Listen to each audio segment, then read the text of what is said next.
El título de este video hace mención a Carolina Corcho, una frase que le deja a la prensa, pero antes de ir a lo principal, el tema principal de este video, no podemos pasar por alto en la editorial eso que pasó ayer, el día difícil que estuvo Gustavo Petro y que también lo tuvimos todos nosotros porque a nosotros no nos gusta y no es que seamos fanáticos, no, sino que no nos gusta también esos ataques, lo que queremos es que Colombia cambie y tenemos que tener muchísima cautela con ese tema de lo del hijo de Gustavo Petro y lo del hermano. En las últimas horas hemos visto imágenes, también sabemos en qué medio se realizó esa entrevista, entonces con cautela, con cautela. La cuestión no es generar likes, la cuestión no. Aunque vivimos de los likes, de paso, pues les pido un like si les gusta el video. Pero, como lo digo, tenemos que tratar ese tema con prudencia. Un día difícil para Gustavo Petro. Recordaba que hace 5 años había sufrido ese atentado que sufrió en Cúcuta, se cumplieron ayer precisamente 5 años, y aparte esa situación que se está presentando en el Caquetá, que ya sabemos que el ministro Iván Velázquez está personalmente al frente de la situación, una situación horrible con la muerte de ese policía, con la muerte del campesino, con la retención de esos miembros de la fuerza pública y con miembros del gobierno. Eso no puede ocurrir, es un tema, intentos de golpe de Estado, de desestabilizar a este gobierno, que eso está creciendo y no puede pasar eso en Colombia. Esta gente es capaz de lo que sea, entonces por eso decimos, tratamos con cautela ese tema.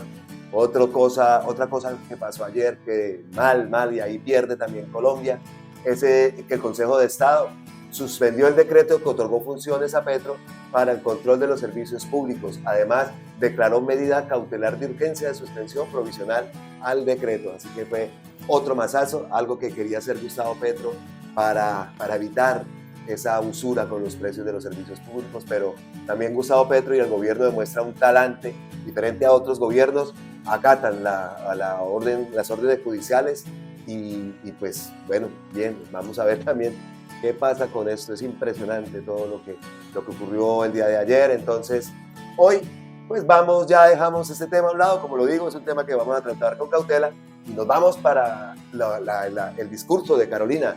Impresionante la forma como le dijo a la prensa, y esta vez lo rescato. Este discurso estuvo muy bien enfocado, estuvo mejor explicado, la gente yo creo que va cogiéndole el ritmo a la cuestión, a la cosa, cómo es que funciona. Habla de los CAP, que yo tanto he hablado aquí en España, pues en Colombia se piensa hacer incluso mejor, con una menor cobertura para cada centro de atención. Vimos un ejemplo que hay acá en Málaga, un CAP tiene capacidad para 45.000 personas, en Colombia se quieren hacer para 20.000 y que no tengan más de 1 hora de distancia, aunque eso se tiene que reducir un poco más. La idea es que puedan ir hasta caminando, pero bueno, poco a poco se va logrando esa transición, se va logrando eso que se necesita. Explica también cuál va a ser el papel de las EPS, esta intermediación financiera, que es lo que no se quiere más. Las EPS que cumplan y que se mantengan, pues van a seguir. Escuchemos a Carolina Corcho. Un saludo también a la prensa, a los medios de comunicación, que ojalá nos ayuden a elevar el debate público sobre los contenidos de la reforma. Ahorita que escuchaba la música, la música de Beethoven, a mí me parece que la música en todo caso es algo superior, es sublime. Y aquí les vengo a hablar de algo superior y sublime, se llama la vida humana. Eso es superior para el Estado y para la sociedad colombiana. No debería estar la vida humana como bien público superior de una sociedad, estar sometida a la polarización, estar sometida a la pugnacidad en la cual han introducido a una reforma a la salud. He llamado a la oposición a hacer un pacto social para salvar la vida en Colombia. En ese sentido, nos ratificamos y hago un llamado respetuoso a los medios de comunicación. Requerimos que nos ayuden a hacer una pedagogía sobre los contenidos de la reforma. El centro aquí no es Carolina Corcho, o la personalidad de Carolina Corcho, o cómo mueve las manos Carolina Corcho, o qué dijo. El centro aquí es el pueblo colombiano, el articulado, radicado en el Congreso de la República para resolver los problemas del pueblo colombiano. Ayúdenos a hacer esa pedagogía para que el pueblo colombiano entienda qué es lo que dice ese articulado y qué puede ser beneficioso o no, y le podamos dar la altura a un debate público, que no podemos permitir que se degrade en la pugnacidad, en el ataque personal a una mujer que está en el ejercicio de lo público. Ayúdenos a eso, queridos amigos periodistas y de la prensa. En ese sentido, quiero explicar los puntos centrales de esta reforma. Yo había pedido aquí un mapa. Miren, aquí estamos construyendo sobre lo construido, y le hablo a los compañeros que se fueron, qué bueno que se hubieran quedado, porque quizás no ha habido mucha desinformación y quizás están actuando en base a la desinformación. ¿Cuál fue el gran avance de la Ley 100? Que también hay que reconocer lo positivo. Aquello que se llama el aseguramiento social. ¿Qué es el aseguramiento social? El aseguramiento social es que el sistema de salud en Colombia lo financiamos todos los colombianos, con los aportes de los impuestos y con los aportes de las cotizaciones de los trabajadores, fundamentalmente.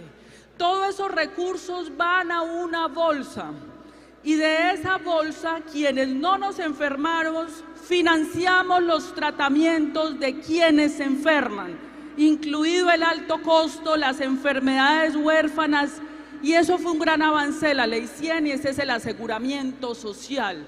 Esta reforma no acaba con el aseguramiento social. Eso ha sido uno de los grandes logros solidarios de la sociedad colombiana para financiar nuestro sistema de salud. El problema que hubo es que estos recursos se delegaron para el manejo de particulares, y en ese manejo de particulares el Estado perdió el control de esos recursos.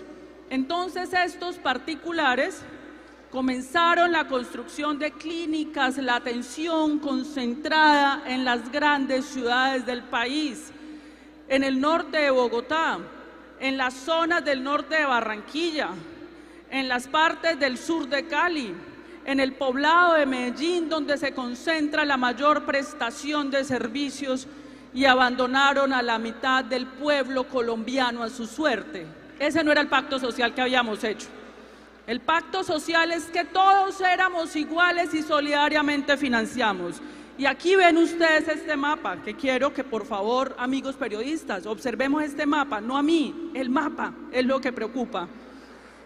Servicios, estoy hablando de servicios básicos y elementales que cualquier ciudadano, niño o niña, independiente de los ingresos económicos, porque es un derecho fundamental, es la vida, es el pacto de la sociedad colombiana, para que un niño pueda nacer en Colombia dignamente, en el Pacífico, en la Barranquilla profunda, en la Barranquilla no profunda. Frente a eso tenemos que ser iguales.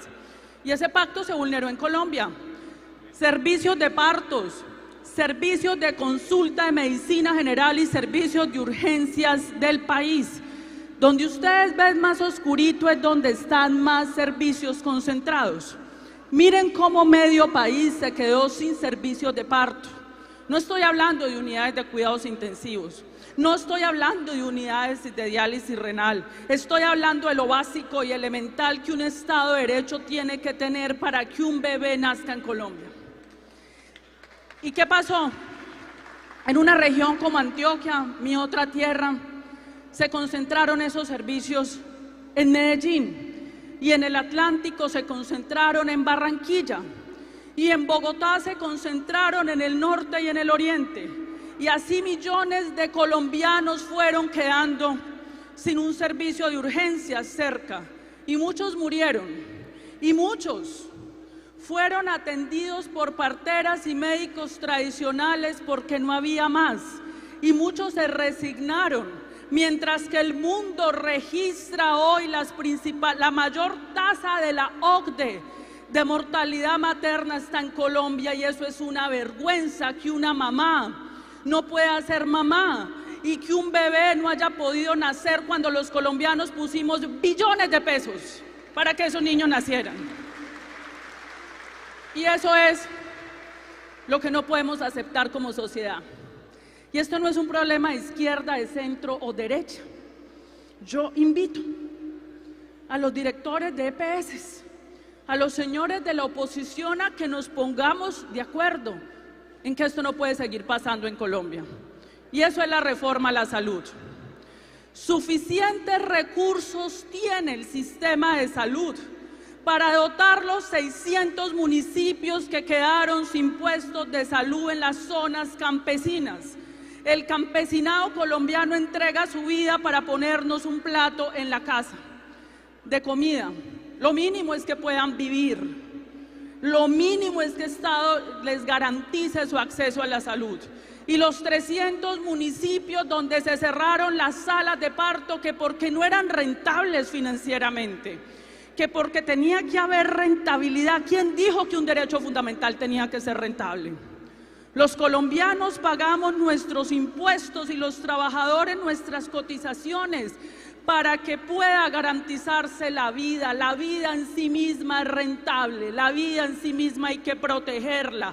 En Colombia tiene que haber servicios de salud en todo el territorio nacional, sean o no rentables.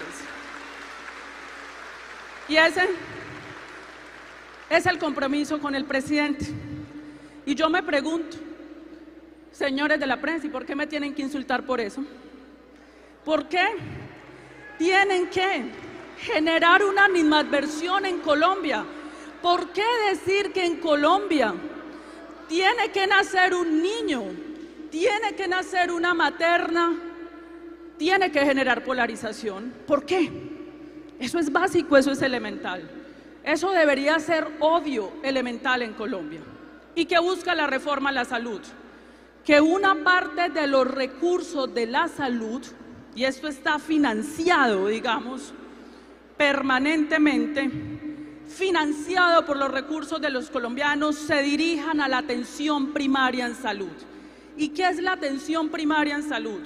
Equipos extramurales en todo el territorio nacional de personal de la salud, con auxiliares de enfermería, jefe de enfermería, médico y odontólogo bien pagos, psicólogo, que se desplacen a los territorios, a las veredas, a las escuelas, a las casas, en ciudades y en barrios, a mirar la vacunación, a hacer la prueba de tamizaje, a detectar si el niño está enfermo, y si el niño está enfermo de una vez lo medico, a evitar que la enfermedad se complejice, a hacer el examen de próstata, de mama a la mamá, e inclusive a tomar la presión arterial para que no se muera la materna.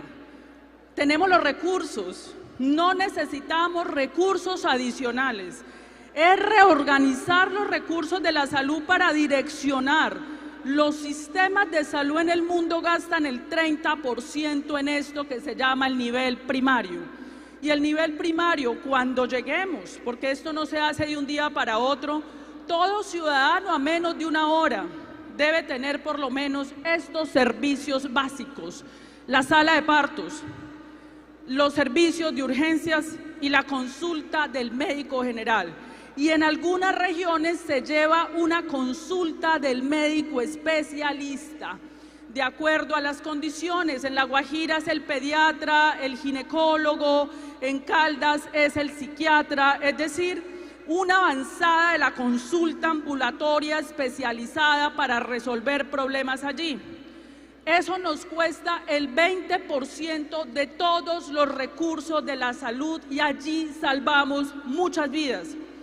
Esos centros de atención primaria en salud que ya existen en Colombia van a tener una red de clínicas públicas y privadas en todo el territorio a disposición de ese ciudadano, cosa que si ese ciudadano ya necesita un procedimiento más complejo, una diálisis renal, tiene a disposición la red pública y privada del Atlántico, de Barranquilla, si vive en Barranquilla, para ser atendido.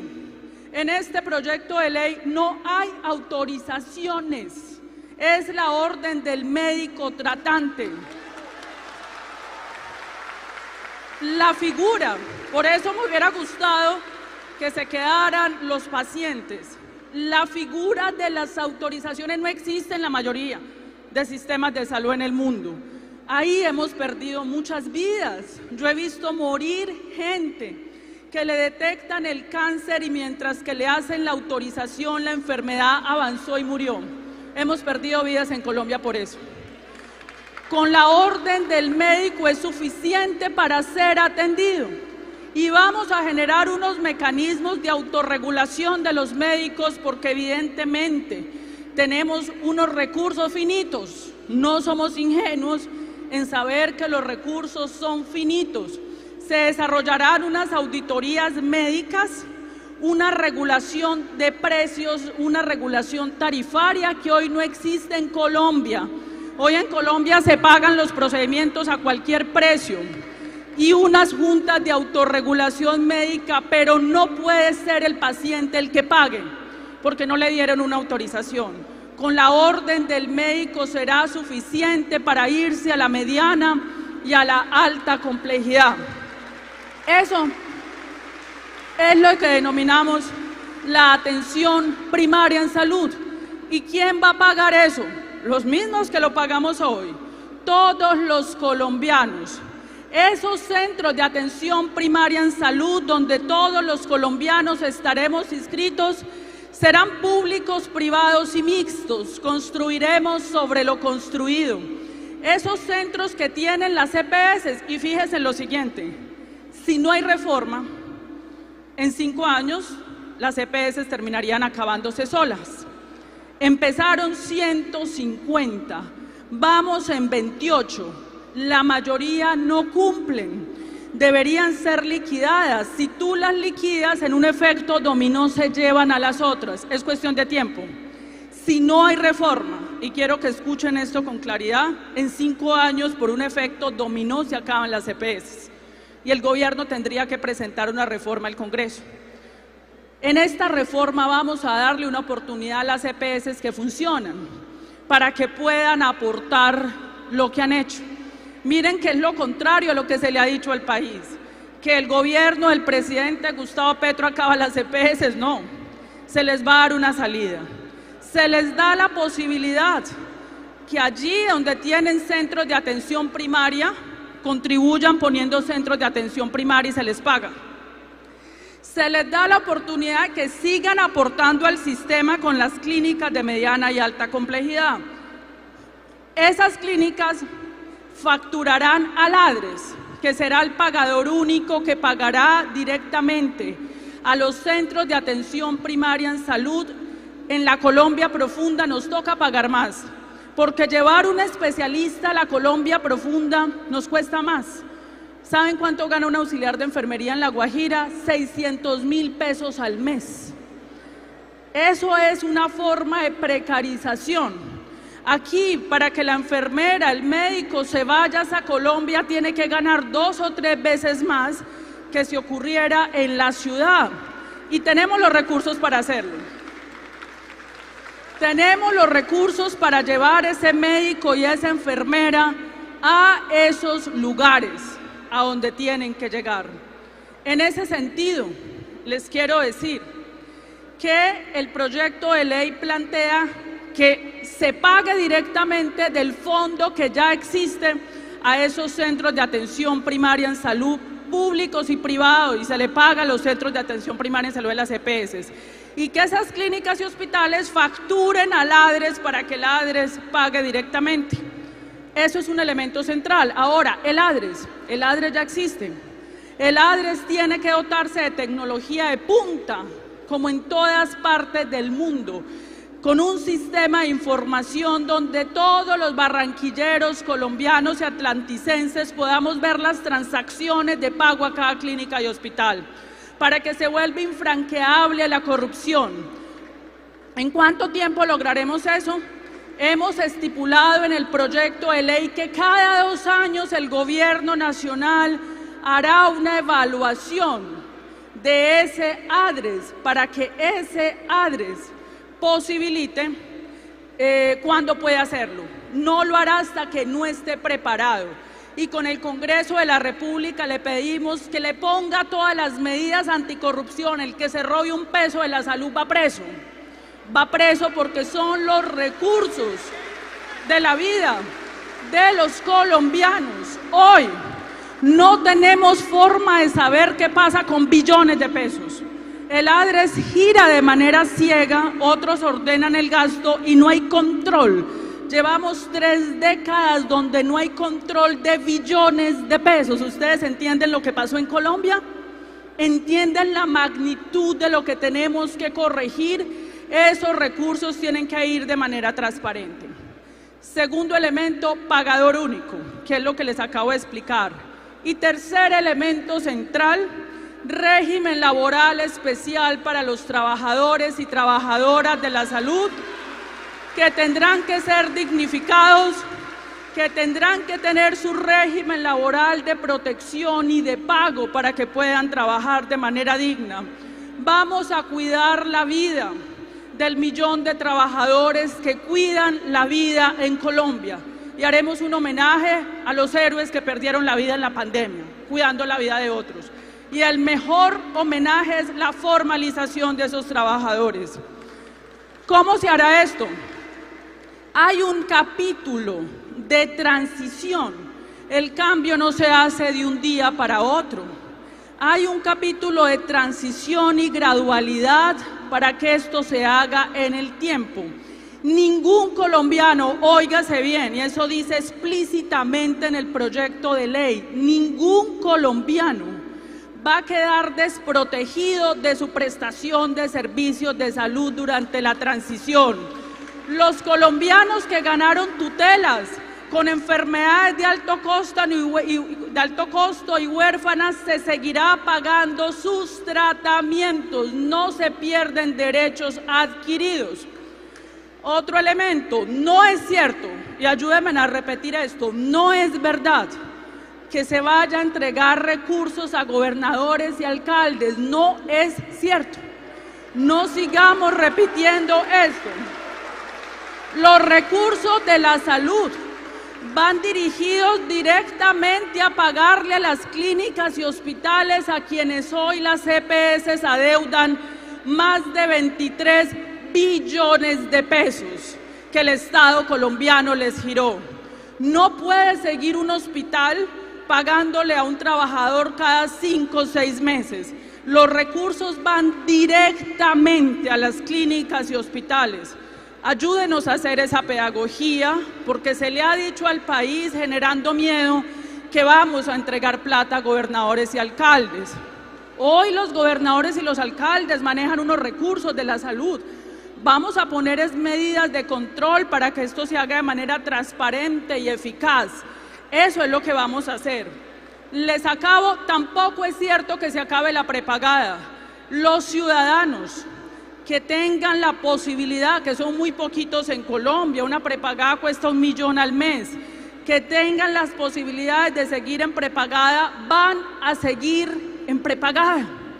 El proyecto de ley no afecta a regímenes especiales ni a la prepagada para poderle explicar al país. Aquí pues con esta corta explicación les expliqué ya la reforma a la salud. No es la destrucción de nada, es la garantía de un derecho fundamental para todos los colombianos. En la elaboración de esta reforma, que no es la reforma Corcho, no es la reforma Petro, es la reforma de los movimientos sociales, la sociedad civil, los trabajadores, de los aprendizajes, luchas, de los sindicatos, del pensamiento científico médico, de las universidades. Es el resultado de 30 años de tutela de los colombianos luchando por su vida, que han sido recogidos por los jueces de la República. Aquí recogemos la jurisprudencia de los jueces y la Corte Constitucional que ha enfrentado la injusticia para salvar la vida de los colombianos con la tutela. Es la reforma del pueblo colombiano, es la reforma de todos los ciudadanos, hayan votado o no por el presidente Gustavo Petro. Hago un llamado a un pacto social para que derecha, izquierda, oposición, gobierno, todos quienes quieran nos pongamos de acuerdo en estos elementos básicos para garantizar la vida en Colombia. Muchas gracias.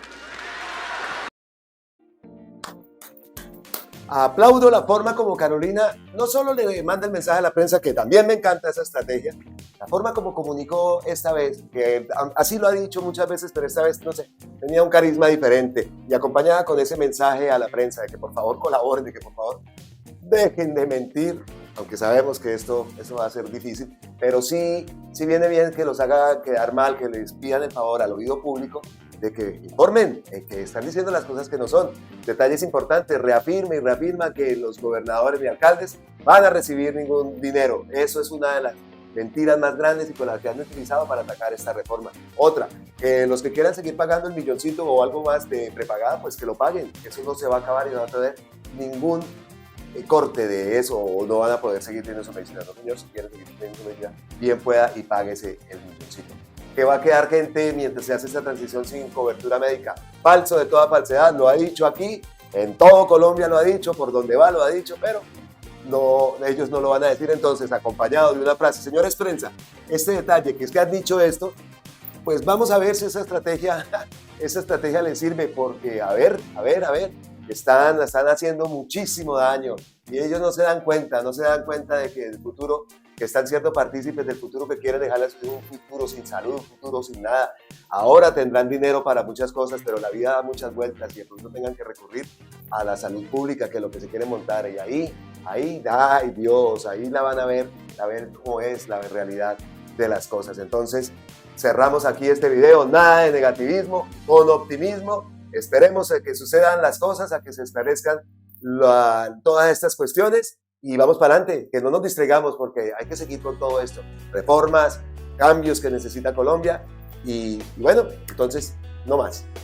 Les envío un abrazote ancestral desde la distancia. Ante todo, un feliz fin de semana, un feliz viernes. Pásenla bien, que todos tengan en sus hogares miles y miles de bendiciones. Gracias por vernos. Regálenos un like. Usted sabe que YouTube nos recomienda más si nos mandan un like. No pedimos más, un like, una suscripción, la campanita y todas las cuestiones que ustedes ya saben. Entonces, hasta la próxima. Feliz fin de semana. Recuérdenlo, esta es Colombia con C. Abrazotototes ancestrales desde la distancia y como siempre, gracias.